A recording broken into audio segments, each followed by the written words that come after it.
का मैं कांग्रेस मुख्यालय में स्वागत करती हूँ कि आप सभी निकाल कर आए हैं। मैं आज एक का मतलब कैपिटल से, दूसरी का यानी कि कांग्रेस, दो का से सवाल करने जा रही है। दो का दिल्ली की केजरीवाल सरकार और केंद्र सरकार से, और दो का में ही हमारे सवाल होने जा रहे हैं, कोरोना और किसान। मैं पहले कोरोना के जो महामारी से भारत की राजधानी दिल्ली जूझ रही है, दिल्ली का वर्ल्ड क्लास जो मॉडल का जिक्र किया जा रहा था पिछले कुछ सालों से कि दिल्ली के स्वास्थ्य मॉडल की चर्चा विश्व में है, आज वो पूरा का पूरा ढांचा इस आपदा में ध्वस्त होते हुए हम और आप देख रहे हैं। इसका उदाहरण है सबसे पहले दिल्ली के ही स्वास्थ्य मंत्री श्री सत्येंद्र जैन जी जब कोरोना संक्रमित हुए, सुविधाओं के अभाव में उन्हें अपने ही वर्ल्ड क्लास दिल्ली सरकार के अस्पतालों को छोड़कर निजी अस्पताल की शरण में जाना पड़ा। ये पहला उदाहरण। दूसरा, हमने देखा दिल्ली के ही शिक्षा मंत्री खुद जब संक्रमित हुए, फिर वही सुविधाओं के अभाव में। मैं डॉक्टरों पर बिल्कुल उंगली नहीं उठा रही, हमारे डॉक्टर बहुत सक्षम हैं, बहुत अनुभव से भरे हुए हैं। पिछले 8-9 महीनों में डॉक्टर अपनी जान पर खेलकर इस संक्रमण से लड़ रहे हैं, और बहुत से डॉक्टर, मैं कहूंगी शहीद का दर्जा, वो शहीद भी हुए संक्रमण से लड़ते हुए। इसलिए मैं सिर्फ सुविधाओं के अभाव का जिक्र कर रही हूँ। उसके बाद दूसरे नंबर पर दिल्ली के शिक्षा मंत्री मनीष सिसोदिया जी भी अपने वर्ल्ड क्लास दिल्ली सरकार के अस्पताल को छोड़कर निजी अस्पताल की शरण में जाने को मजबूर हुए। अब तीसरी बार हमने देखा है दिल्ली के ही एक और मंत्री श्री गोपाल राय जी दिल्ली सरकार के अस्पतालों की ध्वस्त होते ढांचे के और सुविधाओं के अभाव में एक बार फिर तीसरे दिल्ली सरकार के मंत्री आज निजी अस्पताल की शरण में चले गए। सवाल पूछना चाहती हूँ, जिन सुविधाओं के अभाव में केजरीवाल सरकार के एक नहीं, दो नहीं, 3-3 मंत्री निजी अस्पतालों में जाकर अपना इलाज करा रहे हैं, ऐसी स्थिति में दिल्ली के आम आदमी को अगर सुविधाओं के अभाव में इलाज नहीं हो पा रहा, वो कहां जाएगा? ये हमारा सवाल है जिसका जवाब हम इनसे चाहते हैं। दिल्ली की केजरीवाल सरकार ने 24 नवंबर 2020 को बाइक मशीन वो एक इक्विपमेंट आप कह सकते हैं जो वेंटिलेटर में लगा होता है, जो मरीज के ऑक्सीजन उसकी लंग्स तक पहुंचाने का काम करता है। अभी 24 तारीख को नवंबर को केजरीवाल जी ने कहा, उन्होंने 1200 बाइक मशीन का ऑर्डर दिया। मैं आपसे कहूंगी, आप पत्रकारों से कहूंगी, अपनी रिपोर्टिंग को उठाइए और 1 जुलाई 5 महीने पहले LNJP, जिसे कोविड का दिल्ली में सबसे बड़ा अस्पताल बताया जाता है, उस LNJP के डॉक्टर्स ने खुद आगे आकर कहा कि 76 वेंटिलेटर्स मशीनें पीएम केयर फंड ने जो LNJP को कोविड अस्पताल को दी गई है वो काम नहीं कर रही है, क्योंकि उनमें बाइक जो इक्विपमेंट जो होना चाहिए था वो नहीं है। इसलिए वो मशीनें कारगर, वेंटिलेटर कारगर साबित नहीं हो रहे, जिसका नतीजा ये हुआ कि 5 महीने की देरी। तो पूछना चाहते हैं अरविंद केजरीवाल जी, आपकी प्राथमिकताओं में जब LNJP के डॉक्टर्स ने कह दिया था कि हमें बाइक मशीनों की जरूरत है, वेंटिलेटर्स पे बाइक नहीं है, आपने 5 महीने क्यों लगा दिए इस बाइक मशीनों के ऑर्डर देने के लिए? आपकी प्राथमिकताएं क्या थी? आप कहां व्यस्त थे कि आपने नहीं कर पाए? दूसरा, टेस्टिंग के ऊपर आते हैं। आपको पता है सुप्रीम कोर्ट में मामला जा चुका है, याचिका लग चुकी है। याचिका में याचिकाकर्ता ने सुप्रीम कोर्ट को यह कहा है कि जो टेस्टिंग की लागत है वो 200 रुपया है।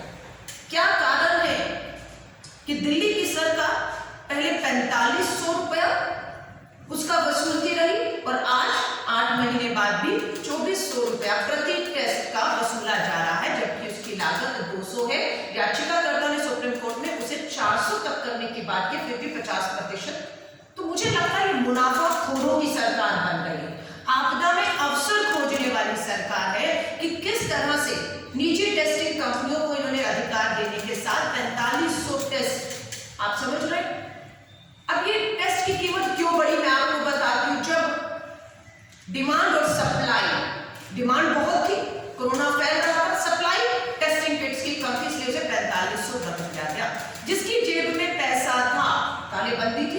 लोग बेरोजगार हो रहे थे, महंगाई बढ़ रही थी। जिसके पास 4500 था वो टेस्ट करा पाया, जिसके पास पैसा नहीं था वो गरीब मजदूर टेस्ट नहीं करा पाया समय पर। और जब तालेबंदी खोल दी वो पूरी दिल्ली में फैला, जिसके कारण ये कोरोना संक्रमण फैला। अगर सरकार समय रहते इस टेस्टिंग की कीमत को इतना ना रखती तो मुझे उम्मीद थी कि दिल्ली का हर आम गरीब आदमी समय रहते टेस्ट करा पाता, या सरकार को आगे बढ़कर इस टेस्ट को मुफ्त कर देना चाहिए था। तो मेरा सीधा आरोप दिल्ली की सरकार पे अभी भी हमारी मांग है कि दिल्ली के बढ़ते संक्रमण और मौतों को देखते हुए दिल्ली के अंदर इस टेस्ट को पूरी तरह से मुफ्त कर देना चाहिए, क्योंकि जब 4500 और 24 में आपने बहुत मुनाफा खोरी करके बहुत कमा लिया है, अब जो कमाया है वो जनता पे लगाना चाहिए। बेहतर होगा कि आप उससे दिल्ली के अंदर मास लेवल पर रैपिड, आप समझ रहे हैं, RT-PCR, जिसके ऊपर कोर्ट भी आज इनसे सवाल कर रही है कि आप एंटीजन टेस्ट करा रहे हैं जिसकी विश्वसनीय जो है कम रिजल्ट उसके देखने में आते हैं। 14 नवंबर को 40% RT-PCR टेस्ट थे और रैपिड 60% 14 नवंबर को। 10 दिन के बाद 24 नवंबर को भी देखने में आया कि 40% आज भी RT-PCR टेस्ट हो रहे हैं और रैपिड टेस्ट 60% हो रहे हैं। ये मैं नहीं कह रही हूँ, अमित शाह जी के साथ देश के गृह मंत्री जी के साथ दिल्ली के मुख्यमंत्री की बैठक जब 15 नवंबर को हुई, यह दावा किया गया कि दिल्ली में बढ़ते कोरोना संक्रमण को देखते हुए ये टेस्ट बढ़ाए जाएंगे और इसकी संख्या, दिल्ली प्रदेश कांग्रेस के अध्यक्ष हमारे अनिल चौधरी जी ने तो लिखित में कहा जिस तरह से संक्रमण बढ़ रहा है 2 लाख टेस्ट होंगे तब हम जाकर पूरी दिल्ली का टेस्ट समय रहते कर पाएंगे। लेकिन इस बात की हमें खुशी थी कि इसे माना गया कि 2 लाख तो नहीं पर 1 लाख टेस्ट हर रोज, ये 15 तारीख को जब देश के गृह मंत्री से दिल्ली के मुख्यमंत्री की मीटिंग थी उसमें कहा गया। लेकिन आज तक देखने में आया वो 1 लाख टेस्ट का टारगेट नहीं पहुंच पा रहा है। आज भी कोताही की जा रही है, लापरवाही की जा रही है, जिसका खामियाजा और नुकसान जो है वो दिल्ली के लोगों को उठाना पड़ रहा है। मैं आपके सामने मात्र नवंबर के आंकड़े रख रही हूँ, पिछले 8 महीने में नहीं जा रही। नवंबर महीने में 2337 मौतें हुई है, 2337 मौतें, और पिछले 9 दिन में अगर आप देखेंगे 1000 से ऊपर मौतें हो गई। निगम बोध घाट, विधायक रही हूँ चांदनी चौक की, निगम बोध घाट मेरी विधानसभा में है। कल बुराड़ी में किसानों के आंदोलन से जब निकली तो उसी के शमशान घाट के आगे से निकली, लोगों से खड़े होकर मिली और बहुत, मैं आपसे, लोग इतने भावुक थे, उन्होंने ये कहा, हिंदू हूं मैं भी, मेरी माँ का भी जब देहांत हुआ, अंतिम संस्कार किया, 3 दिन के बाद हमारे यहाँ पर फूल चुने जाते हैं हरिद्वार ले जाने के लिए। लेकिन यहाँ पर रोजाना 100 के करीब मौतें हो रही है कोरोना से, और लोग वहां पर इतने भावुक थे कि हम फूल चुनने के लिए 3 दिन का इंतजार कर, दूर के बाद जबरदस्ती उसको ठंडा करके हमें वहां से फूल ले जाने को कुछ ही घंटों में कह दिया जाता है क्योंकि भारी लंबी कतार खड़ी है। आप सोच रहे हैं लोग कितने उनके साथ जो है, मेरे पास शब्द नहीं थे कि मैं क्या जवाब दूं कि आपको पूरी रीति रिवाज के साथ भी अंतिम संस्कार करने का भी जो है, आपके 3 दिन के बाद जो चुनकर आपको हरिद्वार ले जाने चाहते हैं, कुछ घंटों के बाद ही आप उसको जबरदस्ती ठंडा करना पड़ रहा है क्योंकि लाइन एक बहुत लंबी लग चुकी है। अभी एक और अखबार में पढ़ रही थी, मैं फिर कह रही हूँ, आप लोग के साथ बहुत बड़ा खिलवाड़ केंद्र की सरकार और दिल्ली की सरकार मिलकर कर रही है, क्योंकि ये दोनों को सूट करता है, दोनों की नाकामियों को बचाता है। इसलिए जो आंकड़े हैं नगर निगम के रजिस्टर में, निगम बोध घाट, पंजाबी बाग जो हमारे कब्रिस्तान है, नगर निगम के रजिस्टर में दर्ज है कि अब तक दिल्ली के अंदर 10,300 कोरोना संक्रमण से मौतें हो चुकी हैं। पूरे कोविड प्रोटोकॉल में उनका अंतिम संस्कार किया गया है, लेकिन दिल्ली सरकार का आंकड़ा आज भी 8,500 या 9,000 दिखा रहा है आज तक। यानी कि कहीं ना कहीं मौतों के आंकड़ों को छुपाया जा रहा है मात्र अपने आप को बचाने के लिए। तो हमारी मांग है, ये जो आपका वायदा था कि प्रतिदिन दिल्ली के अंदर 1 लाख कोरोना टेस्ट किए जाएं, RT-PCR टेस्ट किए जाएं अधिक से अधिक, वो आज भी नहीं हो रहे हैं। कोरोना की टेस्टिंग की कीमत को, दिल्ली के हालात को देखते हुए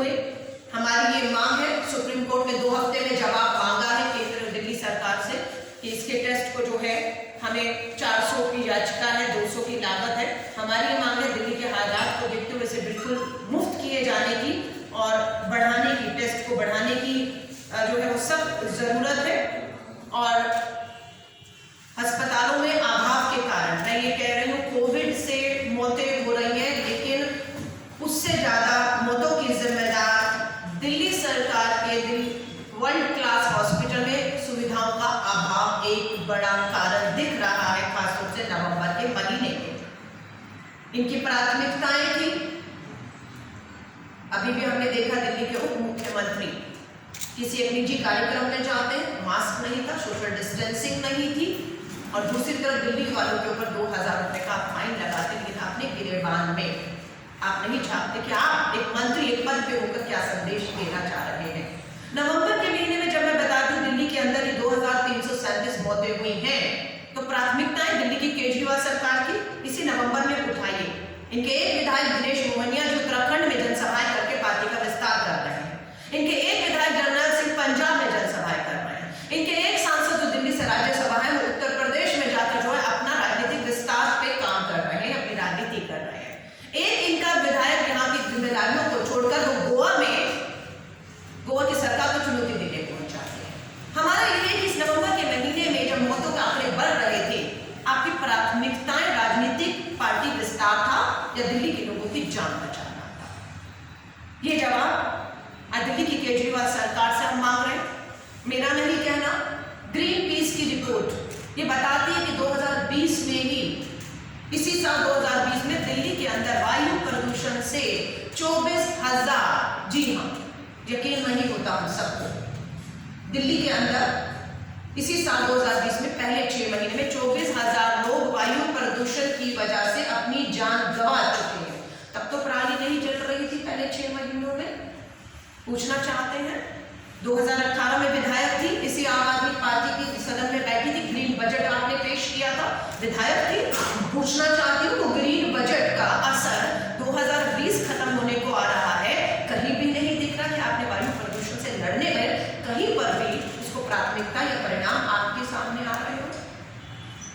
तो इन सभी सवालों के साथ दिल्ली की केजरीवाल सरकार की पूरी लापरवाही, इनकी होती हुई नाकामी को देखते हुए आज दिल्ली के लोगों की तरफ से हम दिल्ली की केजरीवाल सरकार से ये सवाल पूछ रहे हैं। जवाब उम्मीद करते हैं दिल्ली की केजरीवाल सरकार दिल्ली के लोगों के प्रति अपनी जिम्मेदारी को समझते हुए इनके जवाब देगी। मैं अब आपको ज्यादा नहीं पर थोड़ा सा टच करूंगी किसान आंदोलन। पूरे देश में किसान आंदोलित है। कल मैं खुद दिल्ली के बुराड़ी संत निरंकारी मैदान में गई, कुछ किसान वहां पहुंचे, वो भी वापस ही जा रहे थे बॉर्डर की तरफ, क्योंकि उन्होंने ये कहा कि हम लोग यहाँ पर बुराड़ी के मैदान में आराम करने नहीं आ रहे, हमें वो रामलीला मैदान चाहिए जिस रामलीला मैदान से देश के किसानों ने, देश के लोगों ने एक आंदोलन किया था और देश की दिल्ली की सरकार बनाई थी। उसी रामलीला मैदान की वो मांग कर रहे थे कि हमें वही रामलीला मैदान चाहिए जहां से हमने सरकार बनाई थी, वहीं से हम सरकार को उखाड़ फेंकने का भी डर रखते हैं अगर केंद्र द्वारा पारित काले कृषि विरोधी, किसान विरोधी कानूनों को वापस नहीं लिया गया तो। लेकिन मैं दिल्ली की केजरीवाल सरकार से कहूंगी, आपने केंद्र की सरकार के इशारों पर रामलीला मैदान के लिए नहीं लिख कर दिया है कि वो मिलना चाहिए, उनका हक है, आपने भी वहीं से आंदोलन करके सरकार नहीं, आपने नहीं लिख कर दिया अभी तक। आपने बुराड़ी मैदान में पूरी तरह व्यवस्था करके ये दिखा दी कि हमने सारी व्यवस्था किसानों के लिए कर दी, लेकिन वहां किसान आपकी सुविधाओं का लाभ नहीं लेना चाहता है। और किसानों ने एक बात की जिसकी मांग दिल्ली प्रदेश कांग्रेस के इस मंच से मैं करना चाहती हूँ, अरविंद केजरीवाल जी, किसान 3 महीने का राशन लेकर चल रहा है, गुरुद्वारे और मस्जिदों के जो लोग हैं वो वहां पर किसानों के लिए पूरी सुविधाएं उपलब्ध करा रहे हैं, लेकिन वो किसान, वो संगत जो वहां पर मदद कर रही है, वो लोग दिल्ली विधानसभा का विशेष सत्र पंजाब सरकार की तर्ज पर नहीं बुला सकते। हमारी मांग है कि दिल्ली की केजरीवाल सरकार दिल्ली का विशेष दिन का विधानसभा सत्र बुलाए, इस समय किसान और कृषि बिलों के ऊपर पूरी तरह चर्चा करे और अपने स्टैंड को पूरी तरह साफ करे, वो उसके साथ है या उसके साथ नहीं है। आपके एक प्रस्ताव विधायक रहीम राजीव गांधी जी के भारत रत्न को वापस लिए जाने का प्रस्ताव भी आपने पारित किया था, जबकि वो आपकी सीमाओं और क्षमताओं से बाहर था। लेकिन आपने अपनी इच्छा शक्ति दिखाई कि आप क्या चाहते हैं। आज भी मैं केजरीवाल जी को, दिल्ली की सरकार को कहती हूँ, विधानसभा सत्र बुलाइए, कृषि बिलों पर चर्चा करिए, किस तरह से ये काला कानून किसान के विरोध में है, इसके ऊपर बात उठाइए, लेकिन वो ऐसा करेंगे।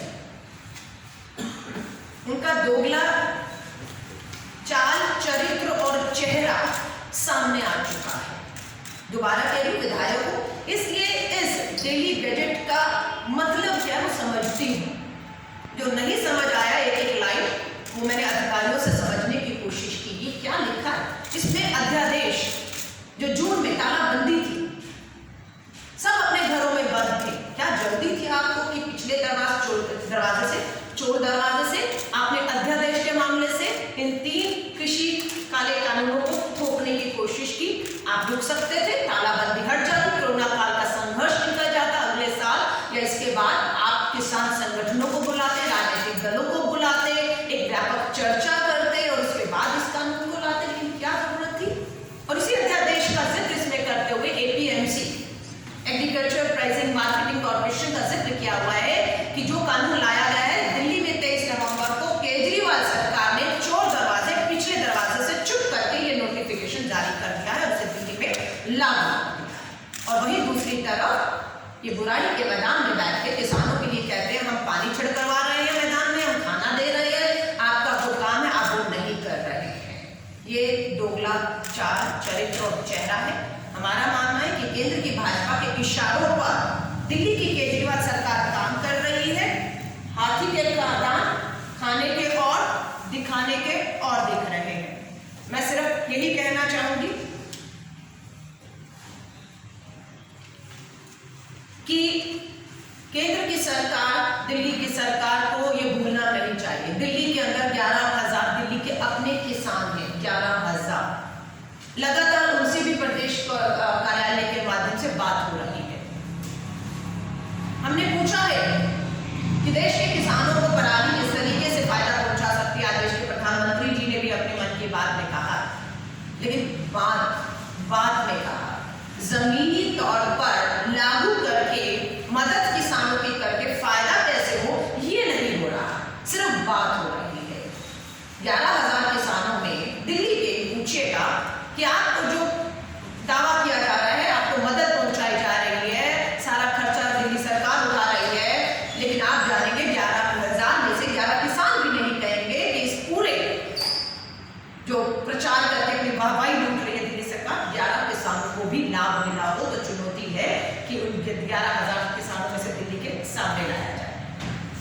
मैं सिर्फ यही कहना चाहूंगी, यही देश का अन्नदाता किसान है जो आज सड़कों पर है, जिसके दम पर केंद्र की भाजपा सरकार और दिल्ली की सरकार मिलकर सारे दावा करते हैं कि देश में 80 करोड़ लोगों को मुफ्त राशन पहुंचाया जा रहा है। ये 80 करोड़ लोगों को जो मुफ्त राशन पहुंचाया जा रहा है, किसके दम पर, किसी अन्नदाता के दम पर आप ये दावे कर रहे हैं कि 80 करोड़ लोगों को मुफ्त राशन दिया जा रहा है। आप समझ रहे हैं, इस 80 करोड़ के दम पर। और दूसरा, इसी अन्नदाता के दम पर मत भूलिएगा, देश की डूबती अर्थव्यवस्था को अगर कोई तिनके का सहारा बनकर संभाले हुए हैं या कहें कि एक उम्मीद की किरण बनी हुई, तो कृषि सेक्टर ही आज हमारा है जो प्लस में है। बाकी सारी हमारा जो ढांचा है वो पूरी तरह से ध्वस्त हो चुका है। तो मैं यही कहूंगी, किसानों को जो उनकी मांग है, दिल्ली रामलीला मैदान, जंतर मंतर पे आने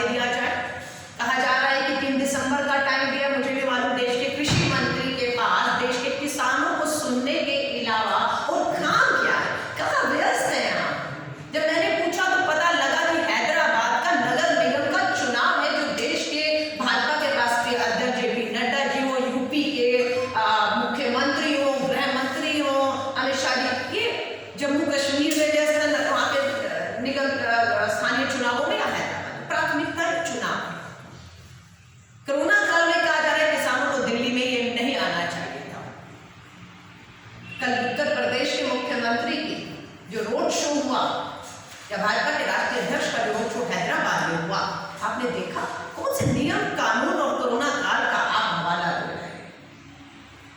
आपकी प्राथमिकताओं में तो वो कानून है जो बांटने का काम कर रहे हैं। आपकी प्राथमिकताओं पर कोरोना काल का ये समय या किसान नहीं है। तो मैं उम्मीद करती हूँ केजरीवाल सरकार इस नोटिफिकेशन पर देश के किसानों को जो गुमराह कर रही है, जवाब दे। आपकी क्षमताओं में था या नहीं था?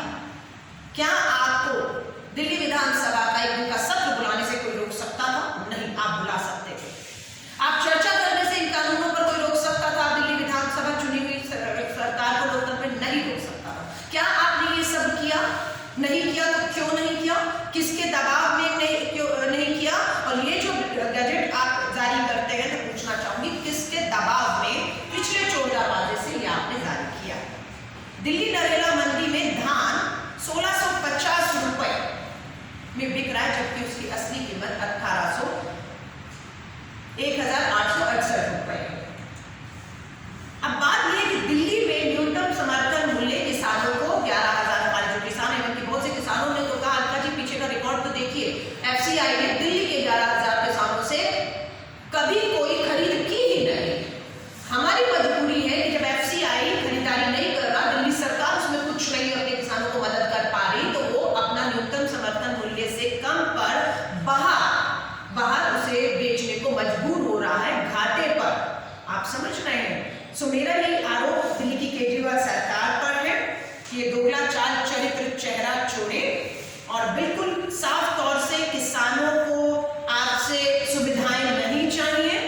वो अपना खाना सब लेकर चल रहा है। वो उम्मीद करता है कि आप अपनी मंशा को साफ करें, आप विधानसभा सत्र बुलाएं, यही हमारी मांग है। बाकी आपके दोनों विषयों पर जो सवाल हो उनका स्वागत है। धन्यवाद।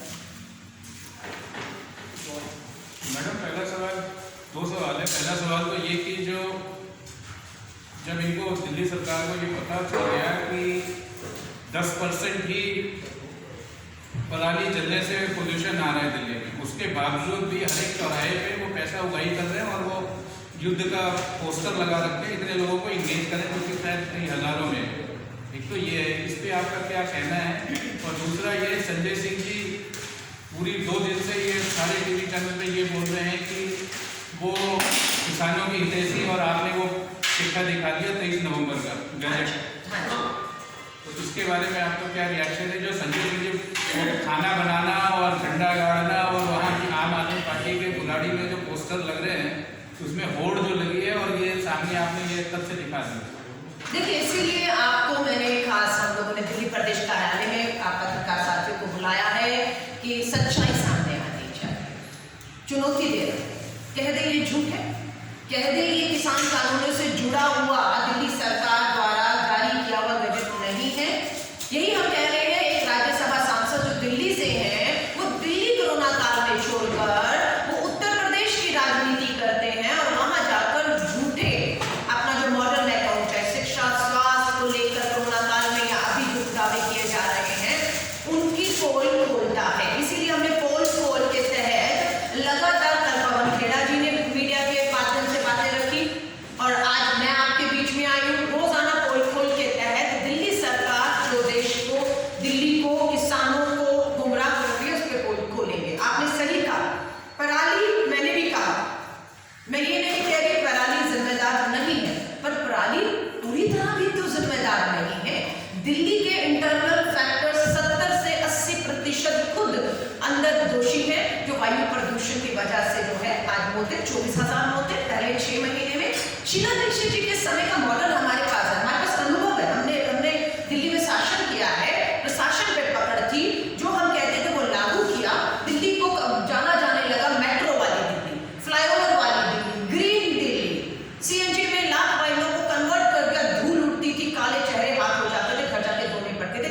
ये इंटरनल फैक्टर्स थे जिसपे, और पूरी इंडस्ट्री जो वायु प्रदूषण करती थी, उसे खदेड़ के बॉर्डर पर ले जाने का काम दिल्ली की सरकार ने किया। ये जो ट्रक पूरे बाहर से गुजरते हैं आउटर से, ये भी दिल्ली शीला दीक्षित जी की सरकार। तो ऐसा नहीं है, हम लोगों ने इंटरनल फैक्टर पे लगातार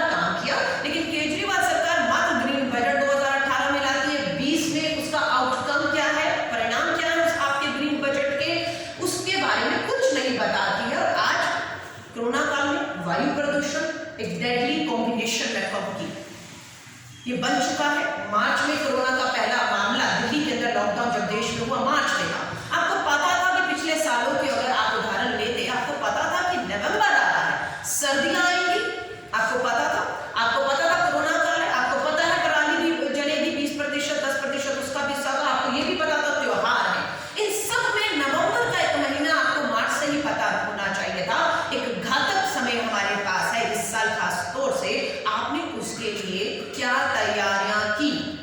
कोई तैयारियां नहीं किया आपने देखा पूरे बाजार खुले हुए थे पूरे कोरोना काल में, कोई सोशल डिस्टेंसिंग किसी तरह का, इवन कि आपने भी प्राथमिकताएं छोड़कर एक भव्य आयोजन, मुझे लग रहा था एक भव्य आयोजनों से बचना चाहिए था, आपने दिवाली जश्न मनाया।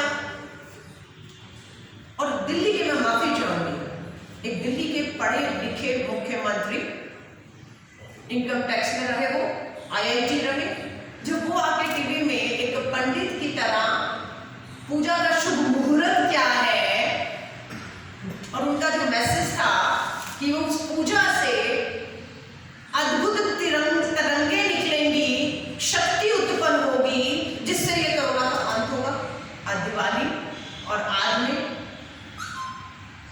तो मुझे लगता है पढ़े लिखे मुख्यमंत्री जमीन पर काम करने की बजाय, अपनी कमियों को दूर करने की बजाय इस तरह के प्रवचन देते हुए दिखेंगे, तो फिर मुझे लगता है कि बेहतर होगा कि इन्हें किसी मंदिर में बिठा दिया जाए और किसी मंदिर के पुजारी को दिल्ली का मुख्यमंत्री बना दिया जाए। अगर हवन पूजा पाठ सब काम छोड़कर, मैं ये नहीं कह रही हूँ कि हमारी दुआएं, हमारी प्रार्थनाएं कबूल नहीं होती, लेकिन डॉक्टर अपने प्रयास नहीं छोड़ते, खाली हाथ ऊपर उठाते दुआओं के लिए, उनके भी हाथ एक मरीज की जान बचाने के लिए लगे रहते और अंत में वो कहते हैं कि भगवान से दुआ करिए। लेकिन यहाँ की सरकार सब कुछ छोड़कर एक भव्य आयोजन, सोशल डिस्टेंसिंग, मास्क, तस्वीरें देखी देश के प्रधानमंत्री जी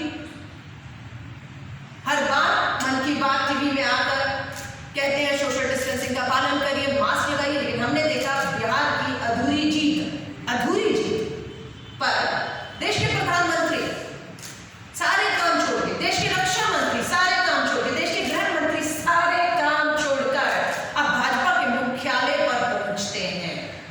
आप समझ रहे हैं, कोई सोशल डिस्टेंसिंग नहीं थी। प्रधानमंत्री जी ने भी अपना मास्क ऐसे उतारा कि अगर ना उतारते तो शायद देश में चाल ही नहीं पाता ये कौन है मंच पर, तो उन्होंने मास्क उतारा, अपना हाथ वेव किया। घंटों आईटीओ को उस दिन जाम रहा, क्योंकि वर्किंग आवर्स से छुट्टी का दिन नहीं था, शाम के 7 बज रहे थे, ये आईटीओ में भारी घंटों तक लोग जाम में फंसे रहे, वायु प्रदूषण की मार, कोरोना की मार, और उसके बाद आपका भव्य जश्न चल रहा था। तो मुझे लगता है जो सत्ता में बैठे हुए जो नेता, उन्हें अपने खुद के गिरेबान में झांकने की, अपने ऊपर जो नियम कानून बना रहे हैं उसे लागू करने की सबसे पहले सख्त जरूरत है। लेकिन कुछ समय से हम देख रहे हैं दिल्ली की केजरीवाल सरकार मात्र अपने चेहरे को चमकाने के लिए अपनी हर रोज एक नया शगुफा वो लेकर आते हैं। हर रोज पीछे के बारे में उनसे पूछेंगे तो जवाब नहीं होगा कि क्या उपलब्धि रही, हर बार कोई एक नई चीज लेकर आते हैं और उस पर वो हेडलाइन बनाते हैं, वाहवाही लूटते हैं, लेकिन उसका आउटकम, उसके परिणाम क्या है, उसका फायदा किसको हुआ, इसके ऊपर सवाल नहीं उठते हैं। धन्यवाद।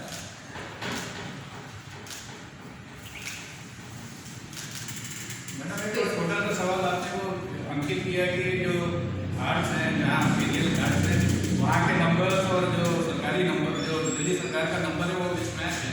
और ये भी बात आ रही है कि जब वो नंबर्स के टेस्ट थोड़े कम हो जाते हैं तो वो नंबर डेथ के रेट कम हो जाते हैं। तो ये कोई वो रिलेशन आप देख रहे हैं? नहीं, मैं समझी नहीं, दोबारा जो आपने कहा कि 3 जगह जहाँ शव को जलाया जा रहा है, जो नंबर आपने बताए और जो नंबर दिल्ली सरकार हर एक दिन जो प्रोड्यूस करती है शाम को, दोनों में मिसमैच है, आपने बताया। और दूसरी बात, जब ये दिवाली के आसपास इनका जो नंबर ये दावा कर रहे थे कि कम हो गया, we have cross third wave और वे अब पीक खत्म हो गया, उसमें भी वो उन्होंने उस वक्त ये था कि टेस्ट कम हो रही है, all of a sudden test इन्होंने कम कर दिया। क्या आप इसमें तो कोई कोरिलेशन नहीं, देखिए बिल्कुल है, जब मौत के आंकड़े बढ़ते हैं तब तक इनकी टेस्टिंग जो है वो ये कम कर देते हैं। आप समझ रहे हैं, टेस्टिंग कम करेंगे, पॉजिटिव लोग आपको कम दिखेंगे, जितना मर्जी टेस्टिंग कम कर लें, जितने लोगों का टेस्ट हो रहा है, कल भी लगभग 5000 लोग कोरोना संक्रमित कल आए हैं कल के टेस्ट में। आप समझ रहे हैं, जबकि एंटीजन टेस्ट हमेशा ये ज्यादा करते हैं, जिसमें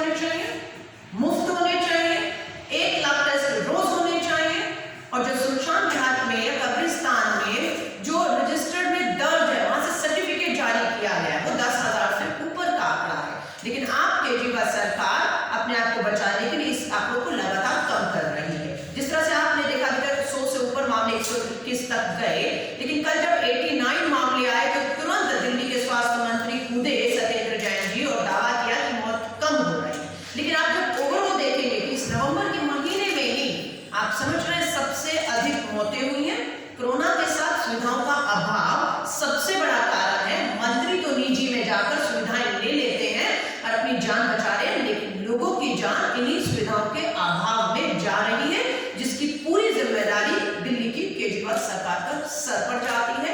जहां तक केंद्र सरकार की बात है, नगर निगम के अस्पताल है, केंद्र सरकार के अस्पताल है, लेकिन दोनों में राजनीति तौर पर श्रेय लेने की लड़ाई है कि जब वर्स्ट हो जाए हालात, एक दूसरे पर ठीक रख हो रही है। जब हालात थोड़े से बेहतर दिखे, बेहतर हालात नहीं हो रहे, लेकिन हाँ टेस्टिंग कम कर दीजिए, पॉजिटिव कम दिखेंगे, मौत के आंकड़ों को कम कर दीजिए, जैसे आपने दिखाया वर्ष मत कीजिए, बेहतर दिखे तो बड़े बड़े होर्डिंग हमने देखे अमित शाह जी के, केजरीवाल जी के श्रेय लेने की लड़ाई की। दिल्ली ने बहुत बेहतर मॉडल विश्व के सामने पेश किया, लेकिन वो मॉडल ध्वस्त होकर औंधे मुंह आकर गिर रहा है। अक्टूबर के पहले हफ्ते में हम सब जानते हैं नीति आयोग ने अपनी रिपोर्ट में इस तीसरी लहर के खासतौर से दिल्ली के प्रभावित होने की बात कही थी। वायु प्रदूषण जिसका एक और कारण उसमें